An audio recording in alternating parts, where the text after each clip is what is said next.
Good morning.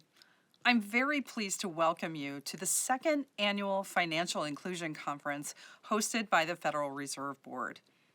Last year, at our inaugural event, I underscored that financial inclusion is essential for creating an economy that works for everyone, with innovation in the financial sector playing an important role.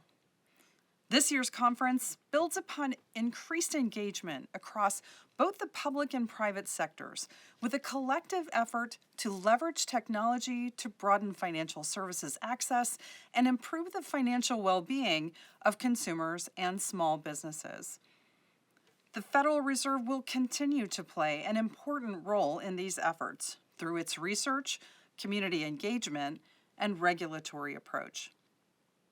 This work supports our ability to understand and communicate the state of financial inclusion, how banks support access to affordable financial services, and the role that our policies and practices play in promoting inclusion.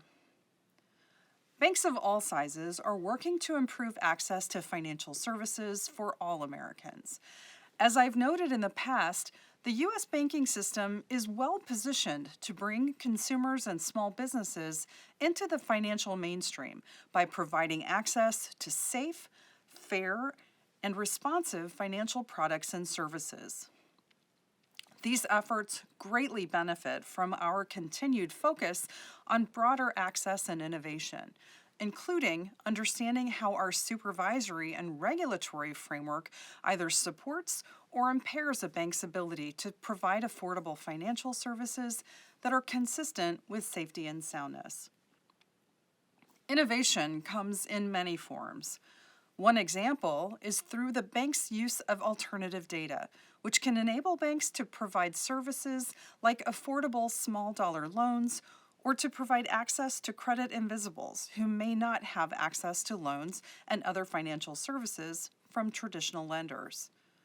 This growing area of focus also helps align financial service offerings with a customer's financial goals.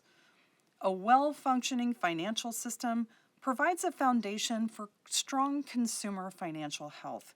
To further this, the federal banking agencies recently published a request for information on check and payments fraud to help address the impact of this growing problem on banks and their customers.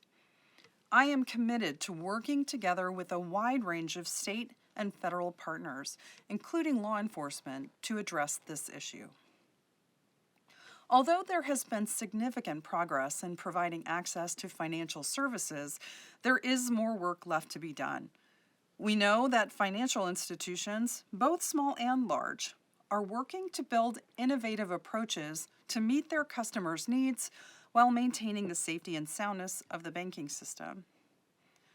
The theme of this year's conference is Unleashing a Financially Inclusive Future. Today we will hear from a number of experts that will help to explore what the future might hold for financial inclusion. Our next presenter, Joanne Barefoot from the Alliance for Innovative Regulation, will discuss the role of the banking industry and its innovation and policies in support of financial inclusion.